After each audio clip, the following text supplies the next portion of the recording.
আজি দেশৰ ৭৪ সংখ্যক স্বাধীনতা দিৱস। স্বাধীনতা দিৱসত কেইবাগৰাকীও আৰক্ষীৰ লোকে নিজৰ নিজৰ কৰ্মদক্ষতাৰে ৰাষ্ট্ৰীয় সন্মানেৰে বিভূষিত হ'বলৈ সক্ষম হ'ল। তাৰে মাজতে বাস্কাৰ আৰক্ষীয়ে আজিৰ দিনটোতে আজৰি আনিবলৈ সক্ষম হ'ল এক বৃহৎ সফলতা। দুদিন পূৰ্বে বাস্কাৰ জিলাৰ বৰমা আৰক্ষী থানাৰ অন্তৰ্গত মধুপুৰৰ ৩১ নং ৰাষ্ট্ৰীয় ঘাইপথৰ পৰা নিশা হাইজেক হৈছিল সামগ্ৰিক ভৰ্তি এখন 407 বাহন। বাস্কাৰ আৰক্ষীয়ে আজি হাইজেক হোৱা AS01 FC 9018 নম্বৰৰ বাহনখন বৰপেটা জিলাৰ হাউলি আৰু ভৱানীপুৰৰ মাজৰ সংখ্যালঘু অধ্যুষিত অঞ্চল কালজাৰাৰ প্ৰাঞ্জল ধাবাৰ সন্মুখত পৰিত্যক্ত অৱস্থাৰ পৰা উদ্ধাৰ কৰে বাহনখন। আনকি ঘটনাৰ লগত জড়িত বৰমা মধুপুৰৰ তাজনুৰ আলী, মিণ্টু আলী আৰু মুৰমেলাৰ ৰাহুল আলীক গ্ৰেপ্তাৰ কৰে বৰমা আৰক্ষীয়ে। স্বাধীনতাৰ দিনটোতে আৰক্ষীৰ এয়া এক বৃহৎ সফলতা বুলি বিবেচনা কৰা হৈছে।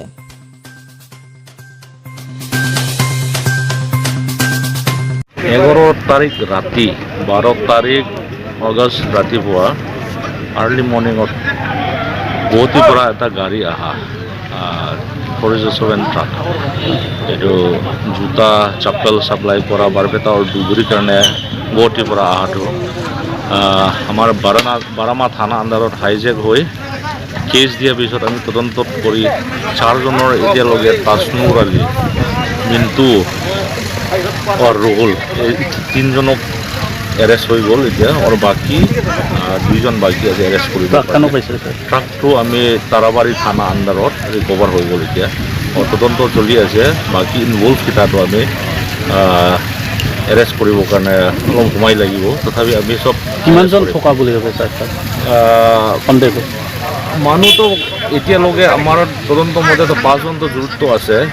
তাৰ পাহাৰে হেল্পাৰ কোনোবা থাকিব। সামগ্ৰীখিনি পাইছে নেকি ছাৰ? ৰিকভাৰ হোৱা নাই, কিছুমান ৰিকভাৰ হৈছে। এতিয়া বস্তু যিমান আছে এইটো চব ৰিকভাৰ হোৱা নাই। এইটো কৰিবৰ কাৰণে আমি চেষ্টা চলাই আছোঁ।